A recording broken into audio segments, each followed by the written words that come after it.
Saudara Menteri Perdagangan era Presiden Jokowi Thomas Trikasih Lembong dan Sekjen PD Perjuangan Hasto Kristianto mendapat pengampunan hukum. DPR menyetujui pemberian abolisi dan amnesti yang diajukan Presiden Prabowo Subianto. Dengan pemberian pengampunan ini maka Tom Lembong dan Hasto dibebaskan dari hukuman.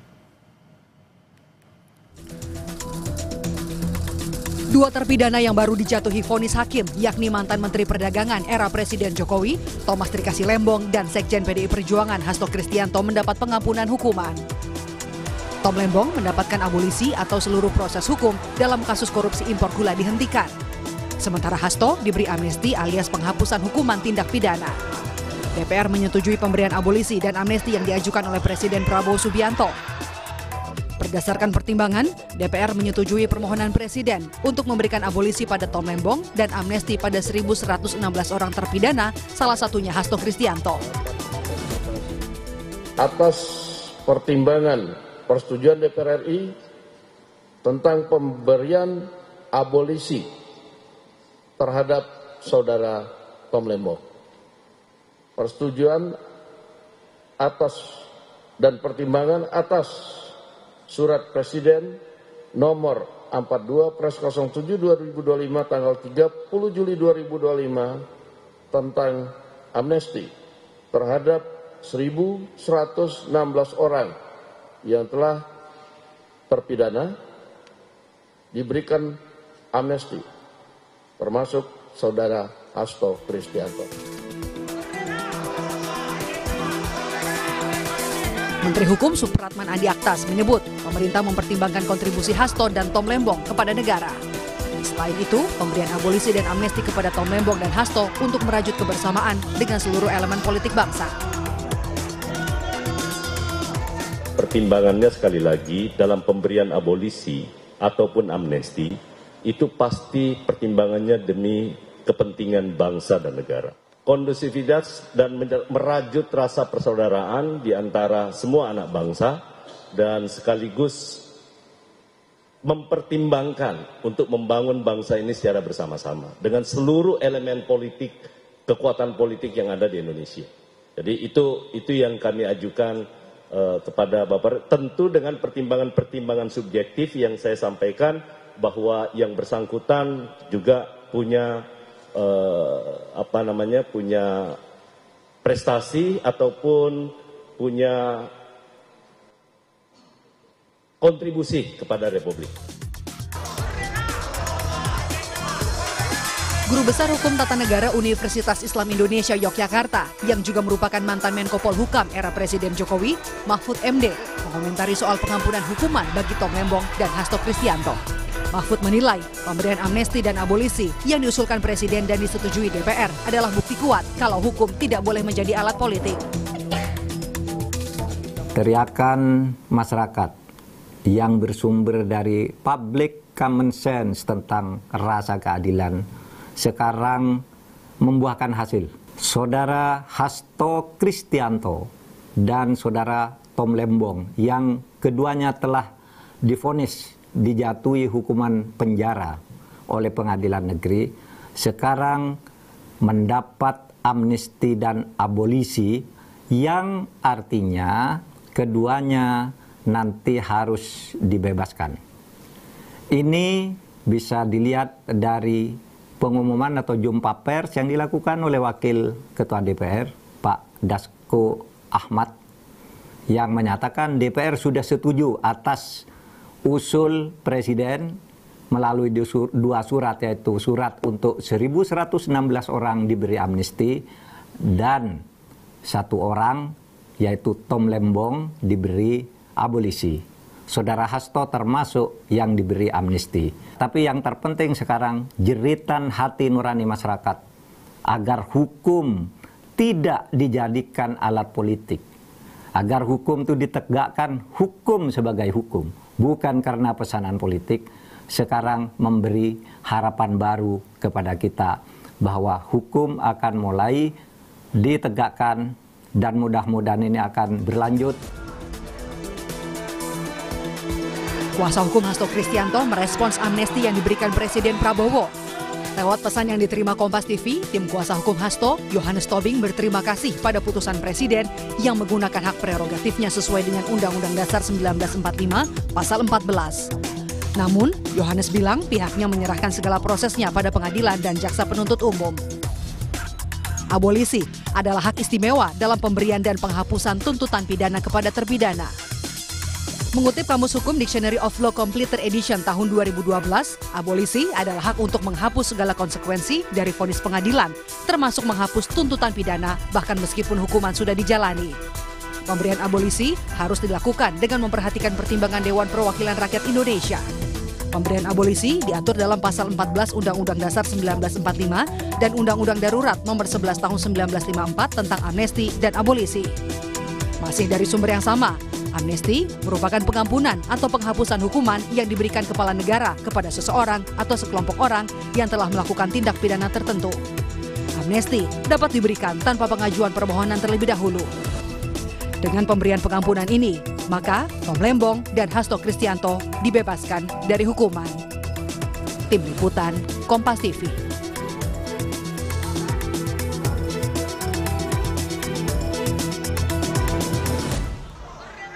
Kita bergabung dengan Guru Besar Hukum Tata Negara Fakultas Hukum UII Yogyakarta, Profesor Mahfud MD. Selamat siang, Prof. Mahfud. Apa kabarnya siang hari ini? Ya, Bella. Baik. Saya di Jogja dalam keadaan baik. Begitu, alhamdulillah. Prof. Mahfud, apa tanggapan Anda soal penghapusan hukum bagi Tom Lembong, soal aturannya dan juga timing yang diberikan pasca vonis? Karena ada juga yang berpendapat bahwa abolisi harusnya diberikan setelah harus diberikan ketika pengadilan sedang dalam tahap penyidikan atau tahap penuntutan, bukan setelah diputus pengadilan. Bagaimana pendapat Anda, Prof? Ya, pertama kalau kesan saya merasa sangat gembira ya. Di malam juga tidur dengan nyaman, tidak terhantui oleh pikiran-pikiran lain yang yang agak buruk, tapi semuanya menjadi manis rasanya. Jadi benar nih yang dilakukan oleh Bapak Presiden, karena proses pengadilan terhadap Tom Lembong dan Hasto itu kan jelas sekali sangat politis, bukan hukum gitu. Dan nampaknya dipaksakan untuk keduanya. Dan oleh sebab itu, lepas dari soal definisi, kalau definisi ada yang mengatakan seharusnya diberikan dalam penuntutan sebelum vonis dan sebagainya. Itu teorinya begitu. Bahkan teori tentang amnesti dan abolisi itu di Indonesia sudah lama tidak menganut teori, tapi menganut praktek yang berlaku yang tidak sama dengan definisi yang tadi kata Mbak Bella itu tidak benar. Seharusnya saat dituntut sebelum divonis itu enggak. Amnesti itu aturannya sebenarnya teori dasarnya adalah satu, pemberian pengampunan sebelum diproses pengadilan. Amnesti. Kalau abolisi ketika sedang diproses. Nah, tetapi dalam praktek di Indonesia amnesti itu, terutama sejak zaman Pak Habibie, dulu orang sudah divonis, sudah lama di penjara pun diberi amnesti, seperti Bintang Pamungkas, gitu, Muchtar Pakpahan, gitu. Dan oleh sebab itu tidak perlu diperdebatkan lah soal definisi-definisi itu. Yang Anda kutip tadi dari Kamus Umum tentang arti amnesti dan arti abolisi itu benar, tetapi juga tidak dilanggar sama sekali oleh keputusan Presiden untuk memberi amnesti dan abolisi ini.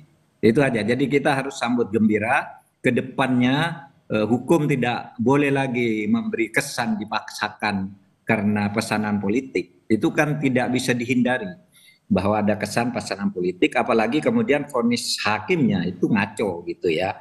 Terasa sekali bahwa itu didikte oleh kekuatan politik di luar independensi dirinya. Itu yang terjadi misalnya pada vonis Tom Lembong maupun pada Hasto. Begitu Mbak Bella, kita bergembira ada pembebrakan hukum. Bergembira, tidurnya bisa lebih nyenyak daripada hari-hari sebelumnya. Nah, kaitannya soal timing nih Prof, kan baru banget nih dua-duanya divonis minggu lalu, kurang lebih minggu lalu. Lalu di minggu ini sudah ada langsung keputusan untuk abolisi dan juga amnesti. Bagaimana Prof melihat bahwa ada timing yang cukup singkat di balik keputusan ini? Ya tidak apa-apa, kan memang kan Presiden tidak harus menunggu misalnya waktu tertentu yang ditentukan oleh undang-undang. Misalnya harus sekian hari sudah vonis baru boleh gitu. Bahkan kalau untuk abolisi itu maupun amnesti sebelum diadili atau ketika dalam proses presiden bisa turun tangan dan itu ada undang-undangnya gitu. Bahwa timingnya sekarang dilakukan hanya seminggu sesudah vonis atau 2 minggu sesudah vonis untuk Tom Lembong ya tidak apa-apa. Presiden melihat eskalasi keresahan publik terutama para pejuang-pejuang penegakan hukum itu semakin hari semakin banyak. Sampai kemarin siang saya masih dihubungi oleh beberapa orang untuk menandatangani amicus curiae untuk naik bandingnya saudara Tom Lembong. Saya katakan oke, saya ikut meskipun saya selama ini tidak punya reputasi atau catatan sekalipun membela kasus orang dihukum karena korupsi, tapi kali ini karena sudah keterlaluan saya ikut membela Tom Lembong dan juga ikut membela Hasto gitu. Karena sudah sangat politis sejak awal ini semua gitu. Berarti Jadi Prof. Mahfud memang melihat kasusnya Tom Lembong dapat pengampunannya, Anda merespon bahwa hukum memang tidak boleh jadi alat politik. Berarti sisi politisnya sejak awal kasus ini, Prof. Mahfud merasa memang sangat kuat gitu ya? Sangat kuat yang untuk Tom Lembong misalnya. Dia kan sudah aman selama beberapa tahun, lalu terasa ada konflik misalnya dengan salah satu tokoh politik, lalu kemudian dia tiba-tiba jadi tersangka. Politisnya lagi, dia ini melakukan pada satu waktu yang kemudian disusul oleh menteri-menteri sesudahnya sampai sekarang melakukan hal yang sama tidak diapa-apakan. Politisnya lagi ternyata terbukti kemudian yang dilakukan oleh Tom Lembong itu bukan salah karena itu atas perintah atasan gitu, tidak ada mens rea sama sekali, sehingga wah ini jelas ini sangat politis, hukumannya dipaksakan. Sama dengan Hasto, itu politisnya apa? Kasus yang dituduhkan pada Hasto sekarang ini unsur-unsurnya sama persis sudah ada sejak tahun 2020. Kenapa baru diungkap sekarang? Sesudah terjadi pergantian kepemimpinan dan sudah terjadi konflik antara misalnya PDIP dan Pak Jokowi. Dan kenapa kok sehari sesudah KPK dilatih langsung ditetapkan tersangka? Gitu. Padahal sebelumnya sudah ramai ada dorongan-dorongan agar KPK segera mentersangkakan Hasto, tapi KPK yang sebelumnya tidak mau terburu-buru itu, apalagi itu isunya lebih politik, begitu muncul KPK baru langsung tersangkakan hanya sehari sesudah itu. Itu jelas sangat politis, melukai rasa keadilan gitu ya. Apalagi kemudian kasus yang jauh lebih besar dari Hasto yang jelas menggarong uang negara, triliunan, ratusan miliar, itu sesudah dilaporkan tidak diapa-apakan. Sementara si Hasto ini sudah lama kasusnya dan cuma kayak gitu juga, dulu dilindungi kelihatannya. Nah sekarang malah dijongkrokkan ke dalam satu situasi yang tidak bagus gitu. Nah oleh sebab itu ya kita bela Hasto bukan karena Hastonya, tapi ini demi penegakan hukum yang fair. Dan Presiden sekarang sudah turun tangan dengan cukup baik dalam kasus ini. Mudah-mudahan ini juga bisa dilakukan untuk mendorong diajukannya kasus-kasus yang memang harus diajukan menurut hukum. Memenuhi syarat menurut hukum untuk diajukan ke pengadilan dan mencegah orang dikriminalisasi atau dipolitisasi seperti yang terjadi pada Lembong dan Hasto ini. Prof, kira-kira apa yang menjadi pertimbangan kenapa nggak baik Tom Lembong ataupun Hasto dua-duanya diberikan abolisi atau diberikan amnesti? Kira-kira apa yang menjadi pertimbangan terutama dari Menteri Hukum seperti itu ya untuk yang satu diberikan abolisi, yang satu diberikan amnesti? Saya juga masih menunggu karena kalau amnesti itu kan teorinya diberikan kepada orang sebelum diadili. Tapi dalam prakteknya itu Pak Habibie memulai kepada orang yang sudah dihukum pun diberi amnesti namanya.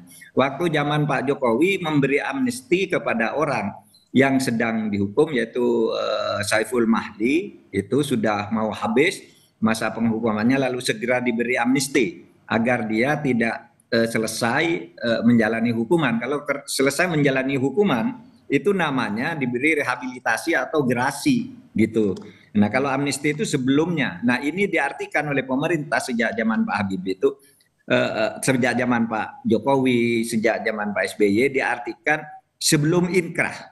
bukan sebelum diadili atau sedang proses diadili. Nah, dalam hal ini kasus Tom Lembong dan Hasto ini saya juga belum tahu apa bedanya sih, kan sudah sama-sama vonis, sudah sama-sama diadili. Nanti kita lihat saja bunyi kepresnya apa. Kan untuk masing-masing itu kan pasti ada alasannya gitu. Dan yang untuk Hasto ini kan banyak memang. Amnesti kan biasanya kolektif ya. Kalau abolisi itu personal, pribadi kepada orang.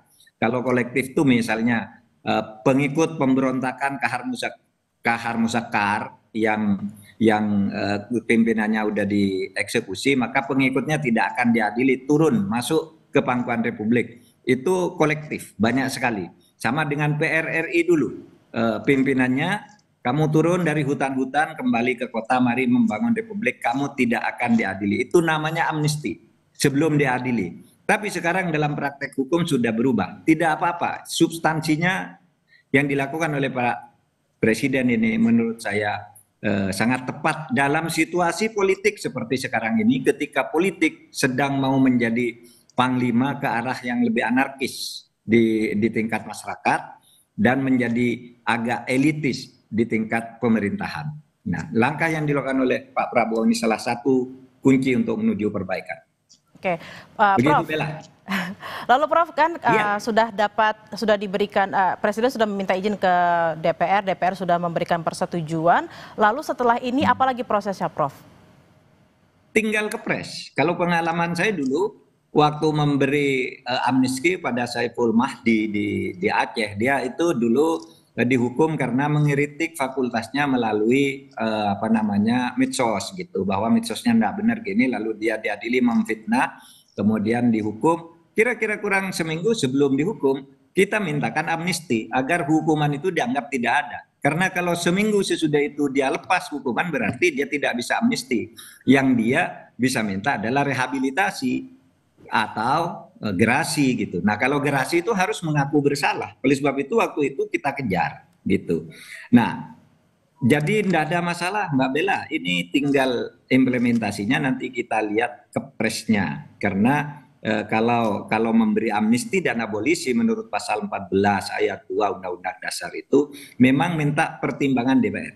Tadi ada yang menyebut-nyebut bagaimana Mahkamah Agung, bagaimana Jaksa Agung. Tidak perlu. Kalau amnesti dan abolisi tidak perlu pertimbangan Mahkamah Agung. Kalau gerasi dan rehabilitasi baru minta pertimbangan Mahkamah Agung. Kalau Presiden itu secara internal biasanya paling manggil Jaksa Agung, Menteri Hukum dan HAM ditambah Kapolri. Gimana ini gini, saya buat ini, cuma itu lalu disampaikan ke DPR. Tapi itu tidak ada sebenarnya keharusan ditempuh menurut konstitusi minta pertimbangan ke Jaksa Agung atau polisi, tapi di internal kepresidenan sendiri biasanya manggil menteri-menteri dan Jaksa Agung dan Kapolri biasanya. Gitu, Bella. Prof, ini juga ada obrolan, ada perbincangan, terutama mungkin di media sosial dan mungkin juga di masyarakat kita ya. Bagaimana dengan rasa keadilan terhadap orang-orang yang juga mungkin ya terkena kasus-kasus yang dianggap politis, tapi karena dia tidak high profile, lalu dia tidak mendapatkan rasa keadilan. Bagaimana Prof memandang hal ini? Nah, itu tugas kita, tugas masyarakat ya, untuk terutama para pejuang hukum, dan itu sebenarnya banyak kok yang tidak high profile itu. Seperti yang saya sebut Saiful Mahdi yang di Aceh itu, siapa yang tahu dia tiba-tiba sudah dihukum, sudah hampir selesai hukumannya padahal tidak salah. Gitu. Kita turun, asal masyarakat berbicara. Sama juga dengan Nur Hayati yang di Cirebon itu, di Jawa Barat itu. Kan gitu, dia ditersangkakan padahal dia tidak melakukan apa-apa. Dia bukan siapa-siapa, dia hanya bendahara seorang lurah. Lalu tiba-tiba dijadikan tersangka, katanya korupsi karena baru melaporkan lurahnya korupsi, sudah berhenti jadi lurah. Waktu jadi lurah dibiarkan gitu. Kan akhirnya kita turun tangan, bebas juga. Gitu. Banyak juga orang-orang yang bawah. Nur Baik misalnya, itu kan orang tidak terkenal juga. Prita Mulyasari juga misalnya. Kalau masyarakat bersuara, maka bukan hanya orang yang high profile, yang low profile juga bisa dibantu. Oleh sebab itu kekompakan kita di dalam bagaimana menghayati negara hukum Indonesia ini. bagaimana kita harus menghayati negara hukum di Indonesia dan agar jangan ada lagi nih politisasi dalam hukum. Jadi kita semua masyarakat harus terus bersuara apabila menemukan ketidakadilan dalam hal apapun. Terima kasih atas waktunya siang hari ini Prof. Mahfud MD, Guru Besar HTN UI Yogyakarta. Sehat-sehat selalu Prof. Sehat, Bella. Makasih. Dan